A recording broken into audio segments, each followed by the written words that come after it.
آج میں نے آپ سے 5 موضوعات کے اوپر بات چیت کرنی ہے۔ سب سے پہلے میں آپ کو بتاتا چلوں کہ وہ 5 موضوعات کیا ہوں گے۔ سب سے پہلے تو میں آپ کو ایک قصہ بتاؤں گا، بڑے مزے کا قصہ میرے یونٹ آفیسر کی طرف سے جو مجھ تک پہنچا، آپ تک پہنچانا میں ضروری سمجھتا ہوں، خصوصاً جو ہے خواتین آڈینس جو ہے میری بزرگ اور میری بہنیں جو میری مائیں میری بہنیں جو سن رہی ہیں ان کے لیے۔ دوسرا میں آپ کو بتانا چاہوں گا کہ اس وقت سیریس پاور سٹرگل چل رہی ہے اس وقت آپ کی سیکیورٹی اسٹیبلشمنٹ کے اندر، وہ اس کے اوپر میں ڈیٹیل میں آپ کو بات چیت بتانا چاہوں گا کہ کیا ہو رہا ہے کیا نہیں ہو رہا۔ اس کے علاوہ تیسرا ٹاپک میں بات کرنا چاہوں گا کہ کیا آئی ایس آئی نے عمران خان کو مروانے کی کوشش کی، قتل قاتلانہ حملہ ان کے اوپر کروایا، اور اگر کروایا تو پھر وہ فیل کیوں ہو گیا، اس کی کیا وجوہات تھیں؟ کیونکہ ارشد شریف کے اوپر تو جو قاتلانہ حملہ کرایا وہ تو سامنے آ گیا، ارشد شریف کی والدہ نے نام بھی لے دیا، آئی ایس آئی کے تمام D G, director general counter internal wing کے، ڈرٹی ہیری کے تمام افسران کے نام اس کے اوپر میں پچھلے سے پچھلا ویلاگ کر چکا ہوں۔ لیکن عمران خان کے اوپر پھر کیا وجہ بنی کہ اگر واقعی آئی ایس آئی نے معاملہ کرایا تھا، پہلے تو یہ سوال ہے، اور اگر کروایا تھا تو ناکام کیوں ہوا، اس کے اوپر میں بتاؤں گا۔ چوتھا میں آپ کو بتانا چاہوں گا جو نئے تبادلے اور تقرریاں ہیں ان کی کرنے کی وجہ کیا ہے جنرل عاصم منیر کی، اور وہ کیا کرنا چاہ رہے ہیں اور کیا ان کو کرنے نہیں دیا جا رہا۔ اور آخر میں آپ کو اپنے اوپر اور ان تمام لوگوں کے اوپر جو عمران خان کو اس وقت سپورٹ کر رہے ہیں، ان کی جان کو جو خطرات ہیں، ان کی ساکھ کو جو خطرات ہیں، اس سے متعلق میں ضرور بات کرنا چاہوں گا۔ براہ راست خطرات ہیں، کہا جا رہا ہے کہ یا تو ہمارے ساتھ مل جاؤ، ود اس اور اگینسٹ اس کہا جا رہا ہے اس وقت، اس طرح کی یہ بات چیت جو چل رہی ہے اس کے اوپر بھی میں بات کرنا چاہوں گا۔ تو سب سے پہلے میں آتا ہوں آپ کو کہ میرے ایک یونٹ آفیسر کی طرف سے اس نے کسی اور سے بات کی، اس نے جس سے بات کی وہ اتفاق سے اس کی میرے ساتھ بات چیت ہوئی، میرا یونٹ آفیسر نے مجھ سے براہ راست تو بات نہیں کی، لیکن اس سے جس سے بات کی وہ بھی میرے ساتھ اس کی قریبی تعلق واسطہ ہے۔ تو اس نے کہا کہ سر وہ فلانا جس کے ساتھ آپ نے سرو کیا ہے، جس جو آپ کا یونٹ آفیسر تھا، میں نے کہا ہاں بالکل میں جانتا ہوں اس کو۔ تو اس نے کہا کہ سر وہ اس نے بڑا آج زبردست قسم کا مزے کا واقعہ سنایا۔ اس نے کہا کہ میری والدہ اور میرے والد صاحب کی آپس میں لڑائی ہوئی بڑی سخت قسم کی، میں گھر گیا ہوا تھا چھٹی کے اوپر، وہاں پہ پتا چلا جی کہ امی ابو لڑ پڑے ہیں، امی ناراض ہو کے اوپر چلی گئیں، اوپر والے فلور پہ اپنے کمرے میں چلی گئیں، اور پھر کچھ وقت گزرنے کے بعد ابو نے کھانے کا وقت آیا، کھانا لگا تو ابو جو ہے ان کا دل پسیج گیا، انہوں نے کہا جاؤ امی کو بلا کے لاؤ، نہیں تو میں نہیں کھانا کھاؤں گا اکیلا، تو جاؤ وہ جا کے بلا کے لاؤ۔ اور وہ کہتا ہے کہ سر میں اوپر گیا جب تو وہاں پہ میجر عادل راجہ کا، سر عادل راجہ کہتے ہیں، سر عادل راجہ کا ویلاگ دیکھ رہی تھی امی کو میں نے کہا کہ میں ساتھ بیٹھ گیا، کچھ منٹ رہتے تھے، اس کے بعد میں نے کہا کہ چلے ابو کھانے پہ بلا رہے ہیں، تو امی نے آگے سے کہا اپنے ابو کو کہو جاؤ جا کے ڈرٹی ہیری کے ساتھ کھانا کھائیں، میں نے نہیں کھانا اس کے ساتھ۔ تو یہ بات چیت جو ہے مجھے بہرحال مجھے کافی جو ہے وہ فنی لگی، میں نے کہا یہ بہرحال آپ تک بات پہنچاؤں گا، اور میں شکر گزار ہوں اپنی میری جو مائیں ہیں، میری آنٹیز جو ہیں، میری خالائیں جو ہیں، جو میرا پروگرام دیکھتی ہیں، مجھے پتہ چلتا رہتا ہے، بڑا ریگولر تصویریں بھی آتی ہیں، ان کی سیکیورٹی کی وجہ سے میں شیئر نہیں کرتا، اور میری جو آنٹیز ہیں ان کی دعائیں محبتیں جو ہیں مجھے کمنٹس میں بھی ملتی رہتی ہیں، میری بہنوں کی دعائیں محبتیں ملتی رہتی ہیں۔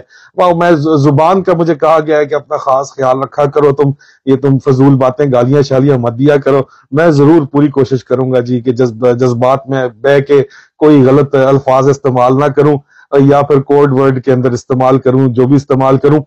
چلتے ہیں جناب، دوسرا موضوع جو اس وقت سیریس قسم کی پاور سٹرگل چل رہی ہے، جنرل عاصم منیر کو بہت مشکل ہو رہی ہے اس وقت۔ مثال دی جا سکتی ہے فوج کی کمانڈ اور سیکیورٹی اسٹیبلشمنٹ کے اندر جو کچھ اس وقت جنرل عاصم منیر کو جو سامنا کرنا پڑ رہا ہے، اس کی میں بحیثیت کیولری آفیسر آپ کو یہی بتاؤں گا کہ ایک بھترا ہوا گھوڑا ہے جس کے اوپر سوار بیٹھ گیا ہے، لیکن وہ دولتیاں مار کے اپنے سوار کو اپنے آپ سے گرانا چاہ رہا ہے۔ ایک سٹیلین ہے، گھوڑا ہے، طاقتور گھوڑا ہے، بکھرا ہوا بھی ہے اور پھٹا ہوا بھی ہے، پھٹ گیا ہے پچھلے 6 سال والی سواری سے، پھٹے ہوئے بھی بہت یہاں پہ لوگ موجود ہیں جنہوں نے اتنا مال و متاع اکٹھا کر لیا ہے کہ وہ اپنے سروائیول کی جنگ لڑ رہے ہیں اس وقت۔ جنرل عاصم کو اس گھوڑے کو قابو کرنے میں انتہائی شدید مشکلات کا سامنا ہے، اور جو جنرل عاصم کے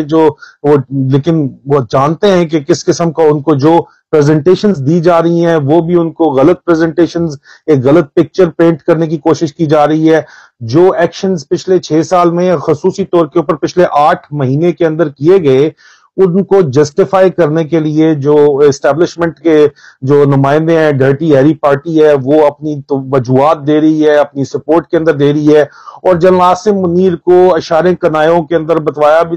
جا رہا ہے کہ پھر جنرل آصف نواز جنجوعہ والا حال ہو جائے گا اگر یہ لائن کے اوپر نہ چلے. اس طرح کی مطلب ویلڈ ڈائریکٹ تو کوئی بھی کسی کی جرت نہیں ہے کہ آرمی چیف کو تھریٹ دے دے، لیکن ویلڈ تھریٹ ہوتی ہے نا کہ دوست یار آ کے بتاتے ہیں کہ یار تمہیں یاد ہے جنرل آصف منیر نال کی ہویا سی، یہ بھی ہو سکتا ہے، یہ بھی ہو سکتا ہے. اور وہ براہ راست نہیں کہا جاتا، وہ گھر سے بھائی کو بتا دیا، بیچارہ اسکول ٹیچر ہے اس کے ذریعے بتا دیا. آپ وہ بھائی کی بات تو سنتے ہیں، بہنوں کے ذریعے بتا دیا، والدہ کے ذریعے پیغام کنوے کروا دیا. کانوں میں بات ڈلوانے کی کوشش کی جا رہی ہے چاروں طرف سے کہ اگر آپ نے اپنی مرضی کرنے کی کوشش کی. کیونکہ میری اطلاعات کے مطابق اور میری اطلاعات جو یہاں پہ موصول ہوئی ہیں وہ جنرل عاصم منیر کا جو اپنا کیمپ ہے، ان کا ایک کیمپ ہے جب وہ ڈی جی آئی ایس آئی رہے، ڈی جی ایم آئی رہے، انہوں نے فوج کے اندر سروس کی، انہوں نے بھی ایک بڑا قریبی جرار بٹالین کا ایک کے اندر بھی سے لے کے جہاں جہاں انہوں نے سروس کی وہاں پہ ان کا کیمپ ہے. ان کے جو لوگ ہیں، قریبی لوگ ہیں، ان کا کہنا ہے کہ ان کو طاقت قابو کرنے میں بڑی مشکلات پیش آ رہی ہیں، جس کی سب سے پہلی وہ مثال یہ دیتے ہیں کہ انہوں نے آتے ہی جو ہے وہ کیونکہ وہ خوش نہیں تھے ڈی جی آئی ایس آئی کی کارکردگی سے اوپر کیونکہ جو کچھ بھی ڈرٹی ہیری نے کیا وہ تو ایک میجر جنرل ہے، اس کی ایک چین آف کمانڈ ہے، اس کے اوپر ایک لیفٹنٹ جنرل بیٹھا ہوا ہے وہ جو کہ ڈی جی آئی ایس آئی ہے، وہ اس کے تمام ایکشنز کا ذمہ دار ہے. لیکن یہاں پہ ہو کیا رہا تھا پچھلے 6 سال سے کہ جنرل باجوہ کو عادت پڑی ہوئی تھی براہ راست جو ہے وہ تمام آئی ایس آئی میں احکامات دینے کی، براہ راست ڈی جی سی کو، ڈائریکٹر جنرل انٹرنل ونگ کو براہ راست احکامات دینے کے لیے. اور یہ عادت ان کو اس وقت سے پڑی جب وہ چیف بنے اور جنرل فیض حمید کو وہ لے کے آئے، ڈی جی سی، ڈی جی انٹرنل ونگ لے کے آئے تو انہوں نے ان کو براہ راست آرڈر دیے. اس کے بعد جنرل عاصم منیر کچھ عرصے کے لیے درمیان میں آئے تو یہ غلط کہا جاتا ہے کہ عمران خان صاحب نے ان کو اپنی طرف سے ہٹا دیا کسی کرپشن کی رپورٹ کی وجہ سے. جنرل باجوہ جنرل فیض حمید کو ڈی جی آئی ایس آئی لانا چاہتے تھے کیونکہ وہ آئی ایس آئی کو براہ راست کنٹرول کرنا چاہتے تھے، اس لیے انہوں نے جو ہے ان کو جنرل عاصم منیر کو پری میچورلی وہاں سے ہٹا کے گجرانوالہ کور کمانڈر بھیجا. اور پھر وہاں پہ ان کی جگہ کے اوپر آپ دیکھیں کہ جنرل فیض حمید کو لگا کے براہ راست کنٹرول کرنا شروع کیا اس وقت تک جب تک جنرل باجوہ کی لڑائی جنرل فیض حمید کے ساتھ نہیں شروع ہوگی. اور پھر انہوں نے جنرل فیض حمید کو، حالانکہ عمران خان نہیں چاہتے تھے، اس کے باوجود جھگڑا ڈال کے وہاں سے پشاور بھیجا اور واپس ایک ٹوٹل کا جو ہے وہ وہاں پہ ڈی جی آئی ایس آئی تو انہوں نے لگا دیا، جس سے وہ بہرحال وہ خوش نہیں تھے، وہ بھی خوش نہیں تھے اور باقی لوگ بھی خوش نہیں تھے. لیکن پھر وہ ڈی جی سی کو ڈائریکٹ کیونکہ دینے کے پہلے تو انہوں نے کہا کہ D G I S I control کریں گے، لیکن ڈی جی آئی ایس آئی کی اپنی نجی مصروفیات جو ہیں، ان کی ایک اہلیہ اسلام آباد میں اور ایک اہلیہ لاہور میں ہوتی ہیں، تو وہ دونوں طرف چکر مارتے رہے، ادھر اور ادھر. ان کا جو آئی ایس آئی کا پرائیویٹ جیٹ ہے وہ پنڈی اور لاہور کے چکر، اور بہرحال درمیان میں فرانس کے بھی چکر لگے ہیں جس میں اسکن اسپیشلسٹ یہاں سے پیرس سے گیا ہے وہ آئی ایس آئی کے جیٹ کے اندر. تو وہ اس طرح کے چکروں کے اندر وہ اپنے ایزی گو ماحول کے اندر جو ہے وہ تھے، اور اس وجہ سے جنرل باجوہ اور ان کے سسر بھی خوش نہیں تھے. تو انہوں نے پھر ڈی جی سی جنرل کاشف نذیر کو جو ہے وہاں سے ہٹا کے ڈرٹی ہیری کو جو پروموٹ کیا، اس پہ انکوائری چل رہی تھی، اس کو نظر انداز کرتے ہوئے اس انکوائری کو، این سی پی گاڑیوں کی انکوائری اور بھی بہت سی رپورٹس تھیں، ان تمام رپورٹس کو نظر انداز کرتے ہوئے major general Faisal Naseer dirty Harry کو پروموٹ کر کے وہاں پہ لگایا گیا. اور پھر دوبارہ سے براہ راست احکامات کا سلسلہ شروع کیا گیا. تو ڈرٹی ہیری جو بھی کر رہا تھا وہ ظاہری بات ہے کہ وہ بائی پاس کر کے اگر کر رہا تھا جنرل باجوہ کے احکامات کے اوپر جو اس کا کہنا ہے، تو پھر یہ نالائکی ہے دوبارہ سے ڈی جی آئی ایس آئی کی. اس لیے جنرل عاصم منیر اس پہ خوش نہیں ہے. لیکن جنرل عاصم منیر اسی وجہ سے انہوں نے دورہ بھی اپنا مؤخر کیا ہے اور الٹا بلایا ہے، جی ایچ کیو بلایا ڈی جی آئی ایس آئی کو، اور ان کو کہا کہ مجھے ادھر آ کے بریفنگ دو. اور دورے سے جانے سے پہلے وہ اپنی چینجز کرنا چاہتے ہیں جو کہ ان کو نہیں کرنے دی جا رہی. اور یہ ذرائع کا دعویٰ ہے کہ ان صورتحال کے اندر آپ کو بڑی فنی قسم کی سچویشن جو ہے وہ بنتی ہوئی یہاں پہ نظر آتی ہے کہ ملٹری لینگویج ہے انڈر دا بالز، وہ سمجھ جائیں گے لوگ. تو ابھی شہباز شریف جیسے بندے کے جی کہ یہ تو پرائم منسٹر چینجز آئی ایس آئی میں کر سکتا ہے، آپ کر ہی نہیں سکتے. اوپر سے پرائم منسٹر نے بھی جو ہے وہ اپنا کرائم منسٹر جو ہے ہمارا، اس نے جو ہے اپنا رکھا ہوا ہے 5 پوائنٹس بڑے بھائی جان سے نے بھیجے ہوئے ہیں جو اگلی ملاقات میں انہوں نے بتانے ہیں، وہ آرمی چیف کو بتانے ہیں. اور وہ آرمی چیف جو ہے ان کو یہ ملاقات وہ اسی وجہ سے شاید ان کے بہت متعدد بار کہنے کے باوجود بھی ان کو نہیں ملے ابھی تک، اور ملنے کے بعد وہ کیا کریں گے یا کیا نہیں کریں گے، لیکن بہرحال ڈرٹی ہیری کو براہ راست پھر یہ پیغامات بھیجے گئے۔ اس پہ میں نے اپنے ٹویٹر ٹائم لائن کے اندر آپ کو بتایا تھا پچھلے ہفتے کے اندر، انہوں نے احکامات کے تحت عمران خان کے خلاف اور پی ٹی آئی لیڈرز کے خلاف کاروائی شروع کی گئی، اور پھر مزید کیا انڈیکیٹرز ہیں اس بات کے کہ طاقت یہ سیکیورٹی اسٹیبلشمنٹ کے اندر جو ہے وہ طاقت کے لیے لڑائی اس وقت لگی ہوئی ہے، کہ بڑے کلیئر کٹ جنرل سید آصم منیر احمد نے احکامات دیے کہ عمران خان کے خلاف کسی قسم کا کوئی پروپیگنڈا نہیں کیا جائے گا، لیکن وہ پروپیگنڈا کچھ دن آئی ایس پی آر کو بھی دیا، آئی ایس پی آر نے تو بند کر دیا کیونکہ وہ براہ راست جی ایچ کیو کے انڈر کمانڈ ہے، لیکن وہ پروپیگنڈا آئی ایس آئی کے میڈیا ونگ نے دوبارہ سے چالو کر دیا ہے۔ آپ کو آڈیو لیکس ہوتی نظر آتی ہیں، ان کے جو لفافے ہیں وہ بولتے نظر آتے ہیں، ان کے بغل بچے بولتے نظر آتے ہیں۔ ظاہری بات ہے نون لیگ کے ذمہ یہ بات ڈالی جا رہی ہے، جب پوچھا جاتا ہے آئی ایس آئی میں ڈرٹی ہیری سے تو کہتا ہے جی میں تو نہیں کر رہا ہے، نون لیگ کر رہی ہے، تو ان کا میڈیا سیل کر رہا ہے، یہ تو ان کے بغل بچے ہیں، جیو گروپ وغیرہ جو بھی کام کر رہا ہے وہ پھر ان کی مرضی سے کر رہا ہوگا۔ وہ اس طرح کی باتیں کرتے ہیں پھر آگے سے، حالانکہ وہ اس وقت ڈرٹی ہیری کو بھی عادت پڑی ہوئی ہے ڈائریکٹ آرڈر لینے کی لندن سے، اور ڈائریکٹ خواہشات ان کی ماننے کی وجہ سے یہاں تک حالات پہنچے ہیں۔ پچھلے 7 سے 8 ماہ میں جو کچھ ہوا، وہ چیف جسٹس صاحب کے پاس جب کیس گیا ہے تو وہاں پہ جسٹس صاحب نے کہا، ایک جسٹس صاحب نے مدخیل صاحب نے کہا کہ اگر تو یہ آپ دیکھیں کہ کریمہ بلوچ والا جو کیس تھا اور ان کے بھائی ان کو کینیڈا میں مارا گیا، اور بعد میں کہا گیا کہ وہاں کی پولیس نے بھی کہا حادثہ ہے، اور اس کے اوپر آگے چل کے بات کریں گے۔ اگر یہ پہلے بات چیت ہو جاتی تو یہ صورتحال میں اس کے اوپر ضرور لازمی میں بات کروں گا، لیکن 5ویں نمبر کے اوپر پوائنٹ میں بات کروں گا۔ میں آپ کو بتاؤں کہ یہ چیکس اینڈ بیلنسز جو ہے ان کو بائی پاس کیا گیا، اور ایک جو ہے پرو ایکٹیو اسٹریٹجی کے تحت وائسز آف ڈسینٹ کو قتل کرنے کا جو یہ پروجیکٹس جو چلائے گئے، پاکستان سے باہر بھی چلائے گئے، اس کا بھی فال بیک آنا شروع ہو گیا ہے، جو کہ ارشد شریف کی شہادت کے سلسلے میں آپ کو ہوتا نظر آتا ہے۔ لیکن اس کے باوجود آرمی چیف کو جو ہے اس وقت گرپ آن پاور کرنے کی بہت بڑی یہاں پہ ایک سازش چل رہی ہے، کہ ان کو ڈرا دھمکا کے یا ان کی ذہن سازی کر کے یا ان کو مصلحتوں کا کہہ کے یہ جو ہے وہی جو باجوائی پالیسیز ہے ان کے اوپر چلایا جائے۔ حالانکہ آرمی چیف کی بڑی کلیئر کٹ پالیسی واضح ہو چکی ہے پوری فوج کے اندر، کہ وہ پاک فوج کی جو اور پاکستان کی سیکورٹی اسٹیبلشمنٹ کی ریپوٹیشن کی ریڈمپشن چاہتے ہیں، اور ان کو پتا ہے کہ وہ پریکٹیکل سٹیپس لینا چاہتے ہیں اس کی ریڈمپشن کے لیے، لیکن اس کے باوجود آپ کو باجوائی پالیسیاں جو ہیں ان کا تسلسل نظر آتا ہے۔ اور مزید اس کے اندر جو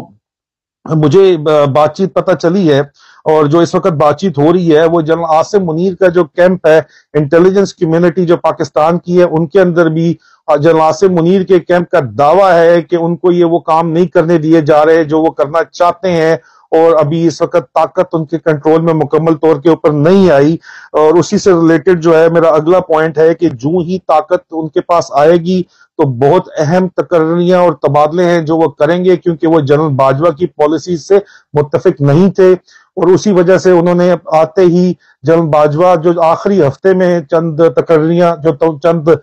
تبادلے اپوائنٹمنٹس کر کے گئے ہیں، جنرل نیو چیف نے آتے ہی وہ اپوائنٹمنٹس چینج کر دی ہیں۔ آپ دیکھیں کہ انہوں نے آتے ہی دوسرے تیسرے دن ہی کور کمانڈر راولپنڈی کو چینج کر دیا، جنرل نعمان ذکریہ کو چینج کر کے انہوں نے اپنے جنرل شاہد امتیاز کو لے کے آ رہے ہیں، اور اس کے علاوہ بھی باقی اپوائنٹمنٹس ابھی ہونی پروسیس کے اندر ہیں۔ وہ اپنے بندے لگائیں گے اور تبھی طاقت کے اوپر وہ کنٹرول کر پائیں گے، اور اگر فوج پہ جب وہ ایک دفعہ اپنا کنٹرول کر لیتے ہیں تو اس کے بعد پھر سیکورٹی اسٹیبلشمنٹ سے ریلیٹڈ جو باقی ادارے ہیں وہ ان کی طرف بھی جائیں گے، اور فوج جب مکمل ان کے کنٹرول میں ہوگی تو پھر کسی کی جرت بھی نہیں ہوگی انڈر دا بالز جانے کی۔ یہ مطلب بہت مزہ کا خیز بات ہے کہ شہباز شریف کے بھی کسی کو ضرورت پڑ گئی ہے، اور وہ بھی ہماری اسٹیبلشمنٹ کی جس کی ہم کیا کیا بات کرتے تھے۔ اس کے علاوہ آپ دیکھیں کہ میں نے آپ کو بتایا کہ اس وقت جنرل عاصم منیر آئی ایس آئی میں چینجز کرنے سے جو ہے وہ ان کے لیے ممکن نہیں ہو پا رہا، حالانکہ انہوں نے یہ کرنا چاہا تھا، اور ان کے کیمپ کا یہ دعویٰ ہے کہ اسی لیے وہ ہیڈ کوارٹر ISI نہیں آ رہے۔ آگے چلتے ہیں اور بات کرتے ہیں کہ ارشد شریف کی شہادت میں ISI کی انوالومنٹ تو اب واضح ہو گئی ہے۔ ارشد شریف کی والدہ کے خط کے سلسلے میں اس پہ میں پچھلے سے پچھلا ویلاگ کر چکا ہوں، وہ آپ دیکھ لیں۔ لیکن یہاں پہ میں نے کل اپنے بہت ہی عزیز جان قریبی جنرل نعیم خالد لودھی، میرے دل کے بہت قریب ہیں، میرے بڑے ریسپیکٹڈ سینئر ہیں، جنرل صاحب نے میرے بڑے بھائی اسرار کسانہ کو انٹرویو دیتے ہوئے کہا کہ اگر ISI، انہوں نے ان سے سوال کیا کہ کیا ISI نے عمران خان پہ قاتلانہ حملہ کیا تھا، کیونکہ عمران خان صاحب نے DGC کا نام لیا اور وہ آپ کو پتا ہے کہ FIR نہیں ہو پائی، اور وہ FIR اسی طرح ہوئی ہے جس طرح ارشد شریف کے قتل کی FIR خود پولیس نے اپنی مدیت کے اندر اپنی مرضی کے پوائنٹس لکھ کے دونوں FIR سیم کاٹی ہیں، مذاق بنایا گیا ہے، پاکستان کے اندر مذاق بنایا جا رہا ہے۔ تو ان سے سوال جنرل نعیم خالد لودھی سے یہ سوال کیا گیا، اسرار کسانہ بھائی نے کیا کہ کیا انہوں نے ISI نے جب عمران خان پہ قاتلانہ حملہ کرایا تو انہوں نے کہا کہ اگر ISI نے کرایا ہوتا تو وہ بچے نہ ہوتے۔ تو یہ میں یہاں پہ یہ واضح کرتا چلوں کہ میں پہلے بھی اپنے ویلاگز میں خاموش مجاہدوں کا جو سورسز ہیں ان کی طرف سے یہ دعویٰ انہوں نے کیا تھا، وہ کلیم کیا تھا، میں آپ کو بتا چکا ہوں کہ مبینہ طور پر ان کا یہ دعویٰ ہے کہ یہ سارے کا سارا آپریشن تو ڈرٹی ہیری،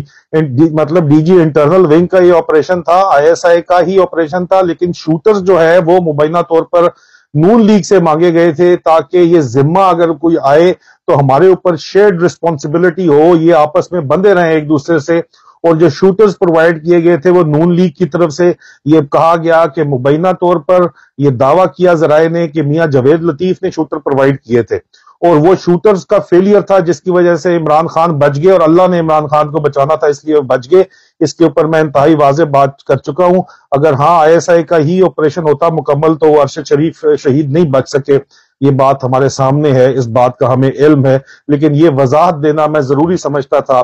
تاکہ یہ بات جو ہے وہ آئندہ، آج تو نہیں ہوگی لیکن آگے چل کے یہ چیز ایکسپلور ہو سکے۔ اور آخری وقت تک کوشش کی گئی ارشد شریف شہید کی والدہ کو درخواست نہ جمع کرانے پہ 6 تاریخ کو 2 وکیل ان کو تبدیل کرنے پڑے، دونوں وکیلوں نے پارٹیاں بدل لیں، آخر میں انہوں نے خود جا کے وہاں پہ وہ دیے درخواست جمع کرائی، جس میں آپ کو پتا ہے میں پچھلے سے پچھلا ویلاگ کر چکا ہوں، لوگوں کو بھی پتا ہے کہ باجوے سے لے کے نیچے تک سب کا نام شامل ہے۔ تو یہ ایک انتہائی جو ہے وہ پریشان کن بات ہے، لیکن یہ کلیریفیکیشن دینا بہت زیادہ ضروری تھی۔ تقرریاں اور تبادلے کرنا چاہتے ہیں جنرل عاصم منیر صاحب، اور جنرل عاصم منیر صاحب جو ہیں واضح طور کے اوپر نہ صرف فوج کی سیکیورٹی اسٹیبلشمنٹ کی جو ریپوٹیشن ہے، اس کے کردار پہ جو داغ ہیں ان کو دھونا چاہتے ہیں، بلکہ پاکستان میں حقیقی تبدیلی لانا چاہتے ہیں، اور پاکستان کو جو ہے وہ یہ پچھلے 7 سے 8 مہینے میں جو ایک بیرونی تسلط کے اندر دھکیلنے کی کوشش کی گئی ہے اس کو وہ ریورس کرنا چاہتے ہیں، جس کے ثبوت ان کی وہ پوسٹنگز اور اپوائنٹمنٹس ہیں جو انہوں نے کینسل کی لاسٹ منٹ کے اوپر آ کے، کمانڈ میں آتا ہی فوری طور کے اوپر جنرل باجوہ کی پالیسیز سے انہوں نے اتفاق نہیں کرتے تھے، تبھی انہوں نے اپوائنٹمنٹ کینسل کی، اور جنرل باجوہ اور ان کے سسر بھی غیر مصدقہ ذرائع کے مطابق ان کے سر کے اوپر جا کے بیٹھ گئے۔ اور اب کہا یہ جا رہا ہے پرانی اسٹیبلشمنٹ کے جو old boys versus new boys جو ہیں، نیو اسٹیبلشمنٹ کے بالمقابل پرانی اسٹیبلشمنٹ کھڑی ہو گئی ہے، وہ یہ کہتے ہیں سب کے سب ذرائع کا یہ دعویٰ ہے کہ وہ نئے چیف کو کہتے ہیں کہ ہم نے جو کچھ بھی کیا، ہم نے جو بھی گند گولا، وہ ہمیں آرڈرز دیے گئے تھے چیف کی طرف سے، ہم نے چیف کے آرڈرز فلفل کرتے ہوئے یہ گند گولا، جو بھی گولا صرف یس سر کیا، حالانکہ غیر قانونی آرڈرز جو ہیں وہ سننے کے اوپر بھی وہی سزا ہوتی ہے، اور یہ سروائیول کی جنگ ہے اور یہ ٹسل ہو رہی ہے، لیکن ان کا ایک ہی جواب ہے نئے چیف کو کہ ہم نے تو آرڈرز پہ کیا، جو بھی کیا ہمیں کیا پتا تھا اس کے بیک گراؤنڈ کے اندر کیا ہے۔ اور نئے چیف ظاہری بات ہے کہتے ہیں کہ جی انلیگل آرڈرز تھے، اگر وہ کہتے ہیں تو کہتے ہیں سر کل کلاں کو آپ بھی اگر 19-20 کریں گے اور آپ کو پتا ہے کہ اس آرڈر کے پیچھے جو واضح طور کے اوپر انلیگل لگ رہا ہے، لیکن پیچھے آپ کے ذہن میں کیا اسٹریٹجی چل رہی ہے، تو ہم تو آپ کا آرڈر سنیں گے اور آپ کہیں گے کہ یہ لیگل ہے، میں نے تو ہم مانیں گے، تو ہم نے تو آرڈرز مانے ہیں صرف، تو یہ قصوروار تو صرف جنرل باجوہ ہیں جنہوں نے یہ آرڈرز دیے تھے، اور ان کے پیچھے ایک پورا نیٹ ورک کام کر رہا تھا۔ آپ ان کو پکڑیں، ان کو پوچھیں، یہ اس وقت ٹسل چل رہی ہے درمیان میں، اور جو فوج میں وہ جانتے ہیں کہ OTS ورسز PMA، یہاں پہ بھی ٹسل ایک چل رہی ہے۔ لیکن مجھے جو خبریں مل رہی ہیں وہ یہی ہیں کہ جنرل عاصم منیر کی نیت صاف ہے، اور وہ صاف نیت کے ساتھ کوششیں کر رہے ہیں، اور انہوں نے اپنی پروٹیکشن کو اور اپنے ہولڈ کو پہلے مضبوط بنانا ہے طاقت کے اوپر، اور پھر انہیں آگے جا کے سٹیپس لینے ہیں